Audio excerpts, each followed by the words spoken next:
Hello my friends, my name is AJ and welcome back to my book nook. Today we're doing something a little bit different. It's spring, it has finally come, my favorite time of year, and I figured it would be a good time to do some spring cleaning, clear out some of the books on my bookshelf that I either read and didn't enjoy or I haven't read at all.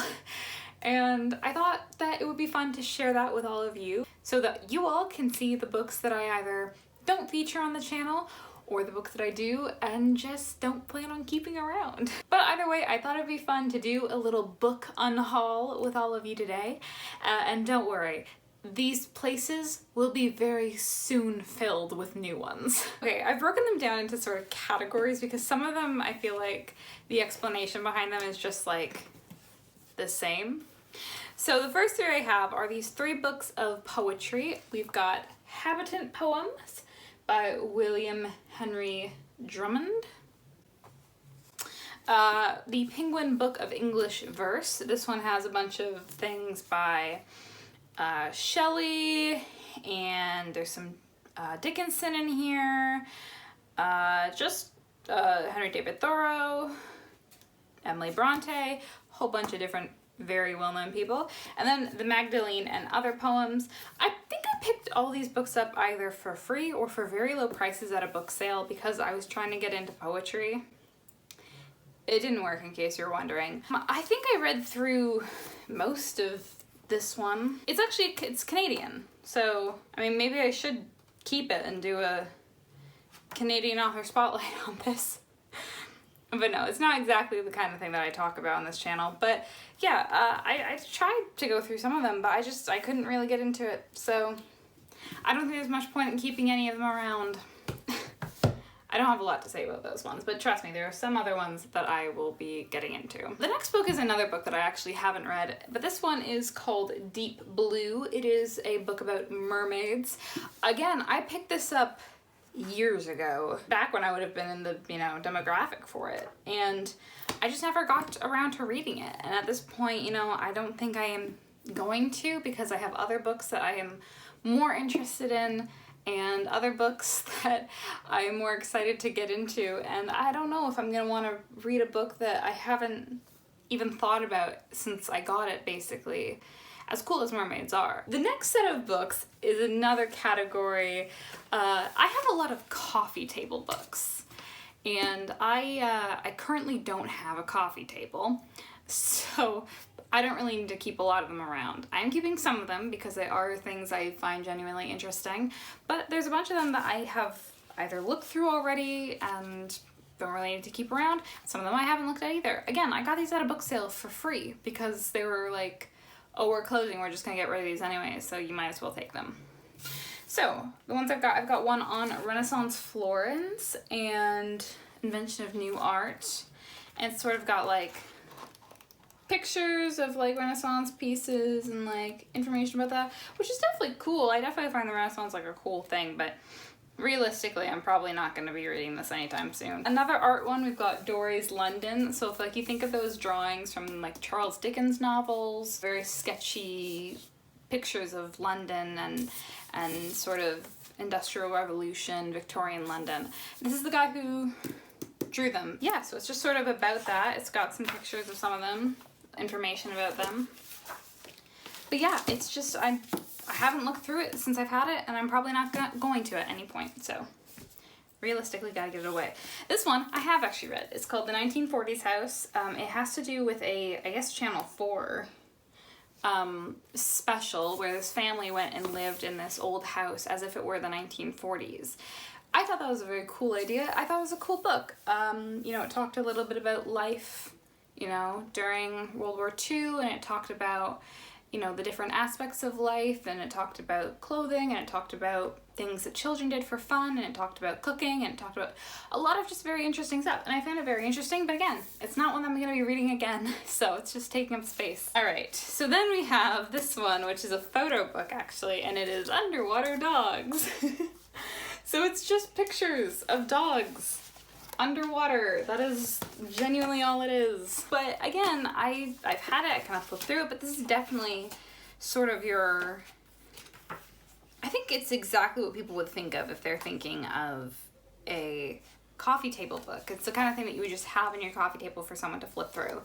Realistically, I'm not using this. It's not really something that you read. It's just something you have for people to look at when they're at your house, and I don't have company very often, so what's the point? And then finally we have this one, which is a book of patterns and instructions for sewing, basically sewing stuff for dogs, and there's all sorts of stuff. Want to make your dog a trench coat? You can do that. There's some practical things in here, like leashes, a treat bag. I used to be more into sewing than I am now. I'm kind of getting back into it. But, you know, genuinely, I never really got around to doing this. Speaking of dogs, the next 3 books are not coffee table books. They are actually novels, but they are dog related. Because when I was a kid, my entire personality was the fact that I liked dogs. If I was writing a story that had dogs in it. If I was reading books that were about dogs. And this is a great example of that because I have A Dog's Purpose and A Dog's Journey. This was actually made into a movie recently. It's basically about this dog who, every time he dies, he gets reincarnated as a new dog and has to help these people. And sometimes it's a shorter life, sometimes it's a longer life. And the second book is basically the exact same thing. It's more of the dog getting reincarnated. Yeah, it's cute, it's very sweet. I really enjoyed them, but I haven't read them in a very long time, and I probably won't be reading them again. And then this book, Ellie's Story, is a spin-off of The Dog's Purpose, and it focuses specifically on one of the dogs, which is this German Shepherd who becomes a search and rescue dog. Now, I will say this is not all of my dog books by W. Bruce Cameron. I do actually have another one, but I'm gonna wait because I thought it would be fun to reread it for Christmas because it's a Christmas book, and I thought it'd be fun to go back into my dog obsession phase and read one of those and see how well I like it now. All right, so the final 3 books that I have are books that you actually have all seen if you keep up with the channel because they're books that I have covered before. The first one is Dune. Holy cow, this book was a lot. I know there are some people who are very passionate about this book. I am not one of them. I didn't hate it, but I also didn't like it. I don't tend to not finish books. I like to try and finish what I'm reading before I move on to something new. I almost didn't finish this one, and I'll be honest with you, the only reason that I did was because I was going to go see the movie to make a video about it, and I felt like I needed to read the whole thing because I didn't know where the movie was gonna end. And I just, this drug on, I gotta say. And I know some people love it. I'm not one of them, and I can rest assure you, I will not be going to see the second Dune movie. Well, I might actually, because I dragged my dad to the previous one and he actually enjoyed it. So if he wants to go, I'll probably go with him.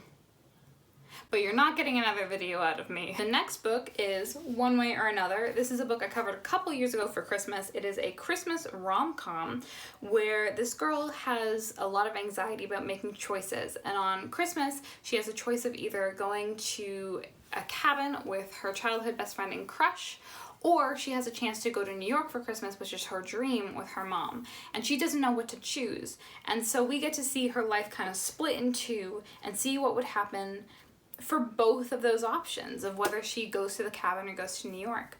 I wasn't a huge fan of this book.